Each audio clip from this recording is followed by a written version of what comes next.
everyone and welcome back to my channel. My name is Emily from All Things Emily, and in today's video I am going to be answering your questions about university. Now, going off to university is a very stressful time, but obviously you guys this year have to do it during a pandemic. So for me, I'm now going into my third year as a film and television production student at the University of Hertfordshire. I'm not going to limit this conversation to Hertfordshire, so if you enjoyed this video and you want to check out some more videos, then please like and subscribe to my channel. Like I said, I've spoken about university quite a lot, so if you've just stumbled across this, then please go click onto my channel and you can see other videos that may also help. So yeah, I'm going to stop waffling and I'm going to get on into the video. Of all of the questions that I received, most of them were about making friends. Like, is it easy to make friends? How do you make friends? Like, where do you make friends? I'm not going to lie to you, it's literally the easiest thing in the world. It might sound really stressful at the moment because you're going away from all your high school friends, your college friends, and that's daunting. I feel like for our age, like 18 plus is when you start to get really sort of, you see the world more in a bigger picture. Everything feels a lot more daunting than it was when you were younger and you were carefree and you just made friends by going to kick a ball to someone else and then all of a sudden you're best friends. But it really is that easy at university. If you think about it, you're not the only one that's going off from your hometown to somewhere else. That person is, that person is, that person is, that person is. Everyone is brand new going off to uni. It's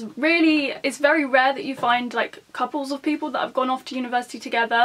And if there is, they usually want to branch off anyway and make new friends, and they kind of want to leave that safety blanket, because obviously leaving for university in the first place is leaving your safety blanket, and that's exactly what everyone else is doing. So when I say everyone's in the same boat, you literally are in the same boat. You hear when you go off to uni that everyone's more like-minded because you're all doing the same course. For me, I thought, oh yeah, I'm going to do film, I'm going to find more creative people, and that's exactly what I found. Luckily for me, my flatmates were really good in the first year. We had such a good time and it was kind of like a family sort of feel. They're still like my best mates now, so I'm really lucky to have had that. But I've also made so many friends on my course. Also, when you leave for uni, loads of people get into group chats. People are really chatty in the group chats, but I would never say go off to uni being like, oh yeah, I'm going to be best friends from Amy in the group chat. Like, you know, you're not going to have that, because when you actually meet in person, people aren't the same offline as they were online. Also, parties, like drinking. For us, obviously it might be different this year because obviously we're in a pandemic and you have to socially distance, but you just kind of meet people outside of your flat and you're like, oh yeah, we're having prees at this flat, you should come and bring some friends. And so everyone just wants to meet loads of people at the same time. And so yeah, I literally cannot stress it enough. It's so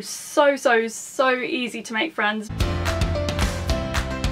Okay, so basically I think what she means is, shall I go for a student account or shall I just stick with my normal debit account? Personally, actually not even just personally for me, you would be stupid if you stuck with your private account, because obviously if you put your money into your private account, you then are paying for, say you spend all that money, it's really easy to go into the overdraft, trust me, no matter how good with your money you are. And obviously with private accounts, they're not specific for students, you're then paying, say you get into your overdraft, you're paying a certain amount of money each day to get out of the overdraft. With a student account, they give you extra perks as well, so you get a, I think it's interest free, I think that's the word, don't quote me on that. But I know for mine, I'm with Santander and I get a £1,500 overdraft on top of my account. So if I do go into my overdraft, they don't charge anything on top of that, but I know once you graduate you've got like 3 years to pay the overdraft off. Also with my Santander account I get a free 18 to 25 rail card. Obviously there's loads of different banks that do different deals, so you better go and check them out.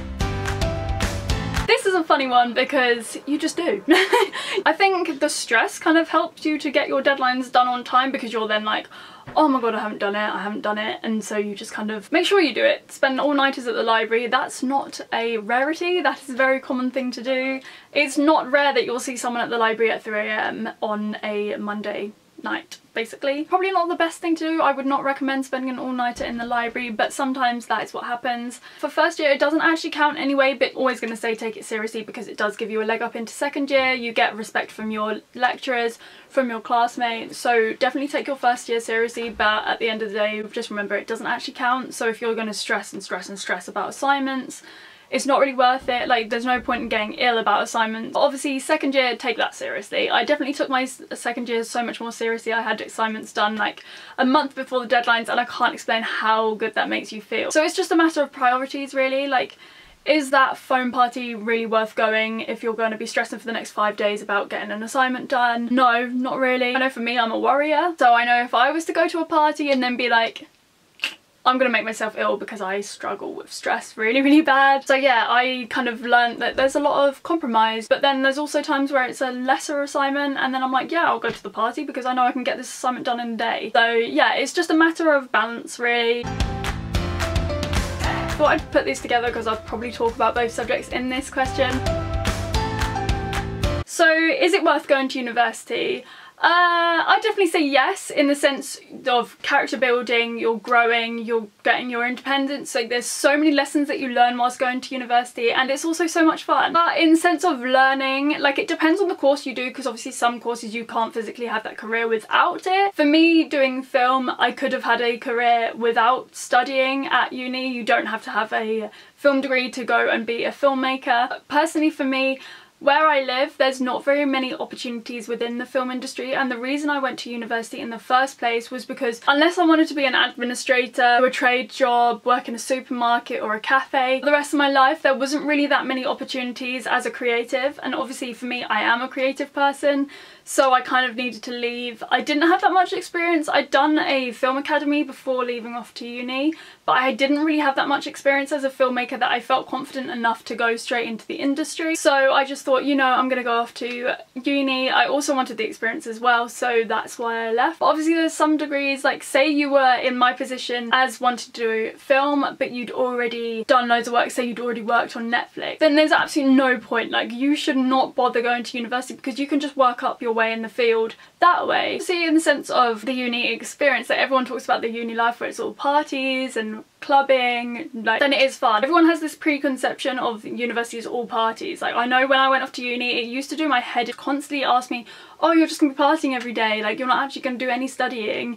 And it's all the stereotypes, and I know that's just stereotypes of people that haven't been to uni, that's the sort of expectation from watching films and stuff. They're partying every single day, but that's only really Freshers Week. After that you only really have like 1 or 2 nights out a week. I'd only usually go on one, and I probably wouldn't even go every single week just because it's expensive. Also, I don't want to wake up every day with a hangover. It's not nice. I absolutely hated it. Especially if you have early morning lecture. It's not all about parties. It's really not. It's about socialization more so. There was rarely any time that I spent on my own in first year, but second year I did spend quite a lot of time on my own because I didn't go clubbing as much. Yeah, no, we need to drop these preconceptions of that it's all like you're going partying every single day, because you don't do that. It's not all about that. You have a lot of hard work, and you wouldn't get the grades that you get without putting the work in. It's so much harder than school. You're not just handed information. You do have to work for absolutely everything you do. So if you want good grades, you're not going to get them partying every day. Not that you can do that anyway. It's a bit of everything. You have a good mixture of learning and you have the good mixture of social life. So yeah, if you're going off to uni, then that's what you can expect. I'm actually going to do a video talking about the essentials that I think you should take to university. That'll be in a later video, so stay tuned for that. 3 items. So first item, a mattress topper will be the best thing you could invest in, because I cannot stress enough how flimsy and floppy the mattresses are in accommodation. They are literally the thinnest thing ever and usually have horrible springs that will literally stab into your back. Print loads of photos, go onto Free Prints, the website, and you literally pay like £1.25 I think for delivery, and you get about 45 photos free per month. They will just make your room feel so much more cozy, so much nicer. Basically, loads of people have those big stand-up areas which take up so much space in your room. In your rooms, you don't have much space, so you don't really want that up all week if you've only like done 1 wash a week. Having an over radiator one, you can put your towels on, like your flannel, face cloth, whatever you call it, and it doesn't take up much space. This is basically just an overall question about flatmates and how to deal with them if they are gross. I would quite like to know how to deal with them myself, I'm not gonna lie, because I had some disgusting flatmates this year. You kind of just have to keep putting messages into your group chat if you have one. You've kind of just got to confront the person, putting notes everywhere, and just kind of pray for the best, really. Keep as much of your nice food, so like chocolate, snacks, all like that, up in your room. I've got a box in my room where I usually have like my crisps, my chocolates, my sweets, anything that's like snacky that I don't want anyone to nick, because someone would probably look at a chocolate bar and be like, oh, I'll have that. People that are messy as well. In my first year flat, we had one boy and he literally just left his mess everywhere. He wouldn't didn't clean like his bowls and stuff like that for weeks on end, and so it got to the point where we literally just put everything into a bag and just left it on the floor because we were like, yeah, no, like we can't live like this. Most of the time you only have one sink in your flat, so it does get really dirty if people are using the draining board to store all their stuff on. So obviously for yourself, don't be a flatmate like that. If you're gonna moan about a flatmate being disgusting, don't be disgusting yourself. Some people just aren't mature enough to live away from home. They're still expecting their mum to clean up after them, and that's quite frankly disgusting, and they need to learn that that's not like that.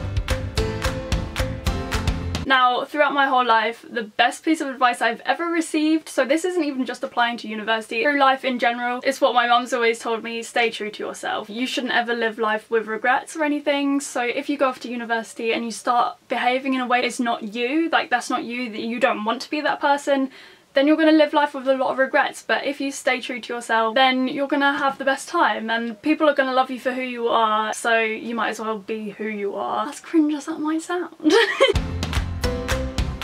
I would recommend getting an ensuite for every single year in halls, because sharing a bathroom is not nice. I personally am a very clean person. I'm a very messy person. Like, my room is always not very tidy, but I am very clean. Like, everything is bleached, everything is clean all the time. And yeah, I did not share with the cleanest person in the world.